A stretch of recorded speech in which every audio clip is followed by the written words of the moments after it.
I hope everybody's paying attention today because we have Katie Gorka, who is Fairfax GOP chairman, and we have Mike Gonzalez. He is a senior fellow at the Heritage Foundation. I want to welcome both of you to the Unimpressed podcast, and we're talking about a book today that touches on the subject Marxism. I was working for the Trump administration, and I left and went over to the Heritage Foundation.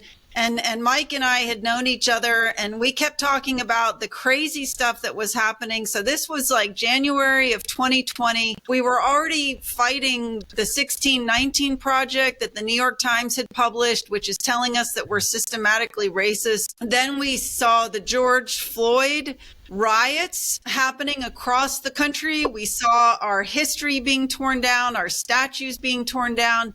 And then on top of all that, you had the COVID shutdowns, and you had parents seeing what their kids were learning on their laptops, learning from home, and they were shocked. And so you had the start of the parent movement. And Mike and I, who both have a really deep concern about communism, Marxism, Mike because he was born in Cuba and spent his childhood in Cuba, and me because I spent 12 years living in Hungary and post-communist Hungary. We just decided that we needed an explanation of how we got here. Just as importantly, we needed to provide tools for the American people to fight back. So that was kind of the I would say, the germination of the book. Well, when you think about these definitions, is there a narrative around it? In some ways, it's unadulterated Marxism. In other ways, it has greatly evolved. Both those ways are interesting. Unadulterated in that it still boils all of human interaction into this epic struggle between the oppressed and the oppressor, and that is there in the front page of the first page of the manifesto, which was written by Marx and Engels in 1848.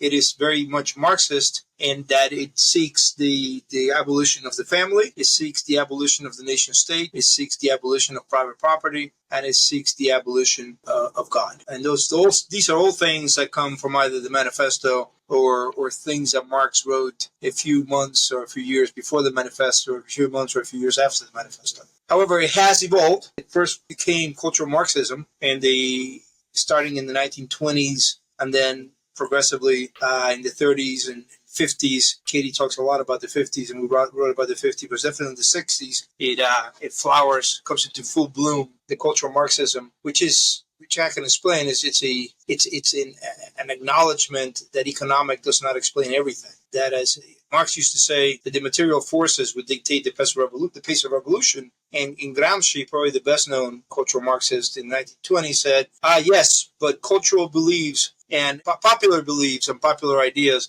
are also material forces. And then here in the United States, it becomes what Katie and I call next-gen Marxism, which that meets race. And that is really, we're obsessed with race. We're also obsessed with sex. And so American community organizing. So now the shock troops of revolution is not the worker, as it was under Marx, but is the members of the so-called marginalized racial and sexual minorities, or you fight over Gaza, or you fight over climate. It doesn't matter. All of these are fronts on the war against civilization. The long and the short of it, how you get from 1848 to today. This is what I talk about. You know, we feed off what we see. As a society, we just feed off what we see, and we continue to regurgitate things that we see, and we continue to create more opinions and more controversy. So if you're taking the narrative and taking this approach, where do we get the help? Where does the metal hit the road? When does the needle move, right, if we're putting out a narrative like this in America? Well, I think what's really important is that people understand that it is Marxism, that people understand the really evil roots of this and what the real intention is. Because I think the problem you have today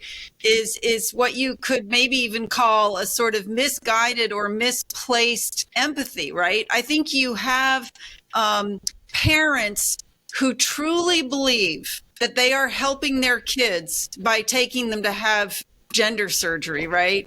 Or putting them on hormones. I think that you have, I think you have these kids on campuses who think that they are doing the right thing by supporting the Palestinians. But if people would understand how Marxism is at the roots of these, they would look at these issues very, very differently. And that's why we feel it's so important. You cannot fight this until you understand it. And that's what the book is about. It's about explaining these things to people, explaining the really insidious roots in the hope that it's going to kind of kick some sense into people and get them back to fighting for the American ethos, the founding ideals. Let me talk about this issue of the colleges very briefly, because this illustrates perfectly what Katie and I are talking about. If you look at what happened at Columbia, they were trained for months by outside groups, two in particular. Well, including the Black Panthers, but two in particular. One was Students for Justice in Palestine, and another one, a group named Samidun, which means, I think, forward in Arabic. Well, Students for Justice in Palestine is a fiscally sponsored project of Westpac. Westpac is just a Marxist outfit, that deep-pocketed Marxist funder that's based in Westchester, New York. If you go on their website, you see people carrying signs that say "Another world is possible," which is a slogan used by the left when they don't want to admit they're communist. And you see they all fund anti-capitalist and anti-democratic. NBC News had a story on this, and they say, the Westpac funds anti-capitalist and anti-democratic causes. And then Samidun, which is banned in Germany and Israel for being a terrorist group, is funded by the Alliance for Global Justice. The Alliance for Global Justice is the same thing. It was a group that was in Nicaragua in the late 80s. And Sandinista said, go to the U.S. and establish a beachhead in the U.S. and it defends Cuba and North Korea, and it again, just like Westpac, funds all these anti-capitalist causes. The Alliance for Social Justice and Westpac are funding these protests not because they give a rat's tail about Gaza. They care about the revolution. They hate democracy and representative democracy. I invite the people watching this to go on the website of Westpac and the Alliance for Social Justice, the funders of the two groups organizing the protests, and tell me what they care about. They care about anti-capitalism. I mean, is it just they know that they're getting a show out of it? I mean, is that what they're doing? Because it's like when you train these people to do this stuff, I mean, what are these people thinking? They're being trained to put this in play. I know it's a structure. They're like, hey, here's a structure. We're going to pay you for this, right? What are these people thinking when they're doing that? And is there any way to prevent that or see that before it happens? I mean, this is a great question. I think that, again, I would say because of the lack of understanding, the lack of historical knowledge, especially among our young people, the fact that we are not teaching history and civics, or that we are teaching Howard Zinn's history, we're teaching history of the United States as a colonial power, right? These kids are being indoctrinated well before they get to college. So I think that they truly think they're doing a good thing when they go to these trainings or when they stage these protests.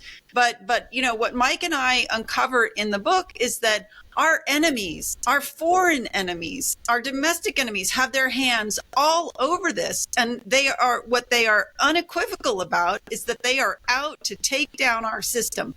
I don't know that the kids who are protesting would say that that's what they want. I don't honestly think they know what they want, but I can tell you for sure that those who are organizing it, those who are supporting it, they want to take down our system. They are seeding our agencies and businesses and things like that to infiltrate indirectly. I would say yes. Yeah. Yeah.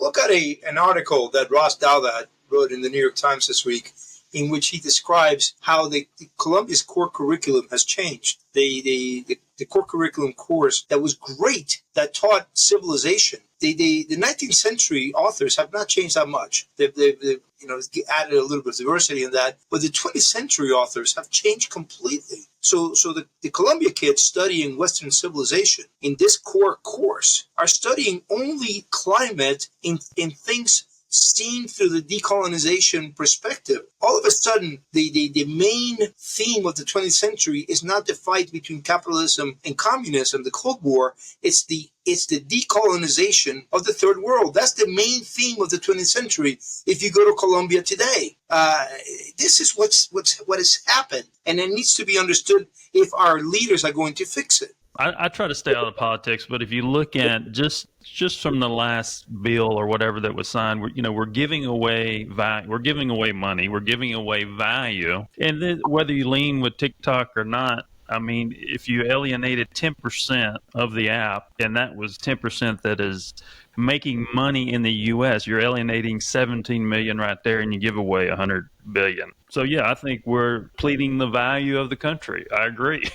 I agree at many levels. I mean, does that correlate with, through and through from the top through this? I mean, well, I mean, I don't want to get engaged in the TikTok conversation, but I fully support what is being done to TikTok. It's controlled by the Chinese Communist Party. The TikTok in China teaches them and teaches love of China. Our TikTok here teaches our kids to be influencers. No, I don't think that the Chinese Communist Party should be collecting data on Americans. Well, that part, I think we need to be educated a little more. When the server's in Texas, and hosted by Oracle, I just think that part of it, because that's the business I'm in. And I just think that political side on both sides needs to be more educated. Yes, there needs to be more management systems in place to protect our kids, but the technology is not going anywhere. I probably agree with you, on that. Yeah. Well, I'm just using that as a value thing. I'm just saying, like, if you look from the top through and through to what you're saying, and then if this is at the root or the foundation,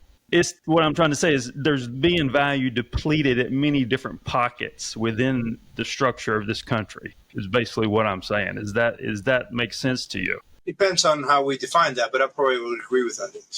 Because, that's something I struggle with, because it's like, do people get caught in an environment and stay within that environment and then become a product of their environment, right? And they just stay on this wheel because that's how they make money, and they don't know how to step outside of that? Or is it, how much of that is planned? There's that piece, and then there's a planned piece, like where does that meet in the middle? Well, one of the things that Mike and I talk about a lot is the fact that not everybody who's part of this movement is going to self-identify as a Marxist. You have sort of a core at the center. People like the leadership of Black Lives Matter who self-identified as Marxists. They said, we are trained Marxists. And you have others who are really immersed in the ideology, who would identify with Marxism or a specific ideology. But then you have plenty of people sort of being impacted by that who I don't think would self-identify as Marxist, but they've been caught up in it. And again, I'm just going to say, this is not only being driven domestically by the fact that we've got, our campuses have gone so radical. Our campuses have so many of them have gone to the left, but the fingerprints of our enemies are all over this. And Mike and I document this in great detail, how countries that want to destroy us, whose ideologies are directly at odds with ours, have been directly involved in helping to build up radical movements in the United States. And this is the piece that I think people have to understand. People are being manipulated and people are being led down a path. Critical theory, the basis of critical theory, it's exactly what you said, that there's an environment that has a conceptual superstructure that provides our understanding of reality. But by that, they mean there's no absolute truth, that there's no objective truth. We conservatives don't generally believe that. We believe this objective truth. But it is true, and what Katie said, is that Marxism now has become the cultural matrix through which our kids, not people our age, but our kids explain phenomena without knowing that they're quoting Marxists, just like we quote Shakespeare every day, and we don't know we're quoting Shakespeare. Or we quote the King James Bible every day, and we don't know we're quoting the King James Bible, because that used to be the American matrix. And it still is linguistically. In the same way, you have that Marxism, the oppressor-oppressed narrative and prism, and they see everything through that, not knowing that comes straight from Marx. Well, you think that goes back to the parents? I mean, it's like, hey, why is the parents just that lazy to let this, I guess, looked at as a gospel, or however you want to call it, as a brick and mortar? Absolutely. I think parents are at fault. Mike, you don't think it's more the schools? I mean, I think... No, it's the schools. Yes, it's true, 100%. I blame the parents for not asking the kid at night, hey, Katie, what did you study? No, that's not right. Here, I'm going to email the teacher. I agree with you, Katie. Yeah. I mean, I remember when my kids being in grade school came home for the first time and having a conversation with us and talking about the reason that the United States is so prosperous is because we exploit the periphery. And I'm telling you what, my husband, whose father spent time in a Hungarian prison under communism, blew his top. And already at that stage had to set them straight. But it's incredible to me how this has been infusing our education for years now. And if you remember, 1989 was such an interesting year because that was the year we all thought communism was dead and gone, right? Because the Berlin Wall collapsed that year. But as Mike and I found, that was also the year that the New York Times published an article that said, Marxists on college campuses have now gone mainstream. And if you look at, there were a number of books right around that time sort of warning us of what was happening on the campuses, Alan Bloom, Roger Kimball, Dinesh D'Souza, number of different books. But we didn't really take their warnings seriously. We didn't heed the warnings. And I think part of the problem, and I've talked to many people about this, we all look back fondly on our college education. College was harmless when I was in college. It may not have been rah-rah pro-American, but it for the most part, it wasn't openly Marxist. And I think many of us just figured our kids are going to go to these schools and it's going to be just like it was when we went to school. But what we fail to recognize is how far to the left and the kind of intellectual uniformity now prevails on most college campuses. Nobody's checking. Yeah, except now we're having a big old wake up call. You know what I mean? I think there's a lot of those parents out there that they assume that this information is going to be there and that this direction is correct. They assume, and I think that's a very large part of the population. So when they assume, they don't really know what they're taking in. I mean, even raising my 18-year-old daughter was an education, because I had to act different. I might make somebody upset. I might respond to them, but you still got to understand the foundation and the facts of what the hell's going on, right? But I think, what we've seen these last few months is it's just going to be really interesting to see if this doesn't really turn things around. I was interested to see just today there was reporting that MIT is now, I think, the first private school to stop using the DEI pledges for incoming faculty. Right. So, you're starting to see the edifice crumble. Then at the same time, Chris Rufo had a great piece in City Journal just in the last couple of weeks where he did some digging and found that Stanford University has 177 DEI administrators. So, it's just going to be really interesting to see where this all goes. And, the bottom line is those DEI administrators are helping to build the foundation or have helped build the foundation of the chaos that we are seeing now, right? Because they're like thought police. They're the ones that help enforce this intellectual uniformity, the colonialism narrative, the victimhood narrative. As long as our campuses are full of these DEI administrators, I think we're going to be stuck with this. In fact, right after October 7th, the worst statements against Israel came from DEI administrators. Right. If you plant a seed and you understand tone, if you put a tone out there, a certain part of the population is going to be attracted to that tone. So then you just reinforce that. Right? They're already attracted to a similar tone. You've created a group. Well, and as so many young people have said, part of what happens is if you want to get a good grade, you have to go along with the narrative. And, even if deep down inside they're thinking something else, they go along with it. And, I just think eventually a lot of people get sucked up into believing this narrative.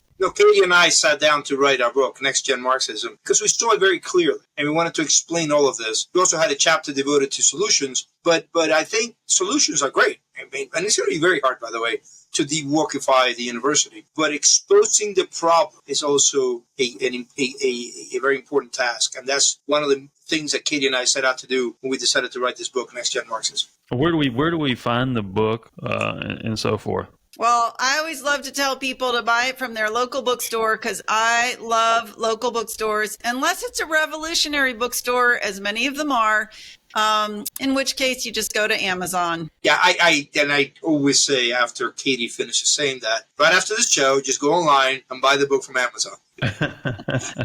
Well, I think that, if we start thinking about the foundation, because I think young people, especially 30 and under, because of technology and because, speaking to what you said earlier, because things have not been managed properly and it's been like the wild, wild west with technology, dig deep in the foundation. I think that's where it starts to figure out how to solve some of these issues. I think the foundation has to come in part from education. And I would say within the education world, the good news is the homeschoolers and the classical schools and the Christian schools. I think that they still provide a solid intellectual foundation for people to then know how to see the world and what to do with what they're seeing. But, there's just a lot of indoctrination happening everywhere else. And the bottom line is, I think it's still about 85% of American children are educated in our public schools. And we know at this stage how ideological driven, for example, the teachers' unions are. And I'm not going to say that all teachers are radical, because I certainly don't think they are. But there is a lot of radicalism in the teachers' union and seeping down through the teachers into the schools. And so, we've got to keep our eye on this. And I think parents really have to do more to push back and fight back and resist what's happening in the schools. And the schools of education where teachers go to get the necessary qualifications and certifications, they teach really, really bad stuff. They teach Paulo Freire's Pedagogy of the Oppressed, Lansing Billings. They teach this. This has been demonstrated by a lot of studies. That is the schools of ed that really do a lot of this bad work. They need to be looked at and need to be reformed. Mike, Katie, any closing words before we get off here? No, I just want to say I hope people don't lose hope. I think we've got an amazing country. What I've come to realize more and more is that I used to think places like Russia and China and Venezuela and Cuba were the anomaly, but in fact, it's the United States that's an anomaly. The fact that we are a self-governing republic, that we still live by the rule of law, that we can still transition power peacefully, these are the anomaly. These are the extraordinary things. And I hope enough people will stay cognizant of that and appreciative of that to want to defend it and to want to sustain that. Yeah, Katie and I are very optimistic. We think we can win this, that we're not taking a victory lap, but we think that we have caught the disease early enough that we can treat it. Well, good luck with the book. This has been Katie Gorka and Mike Gonzalez, and I am John Edmonds Cosma, the CEO of Bang Productions. Thank you.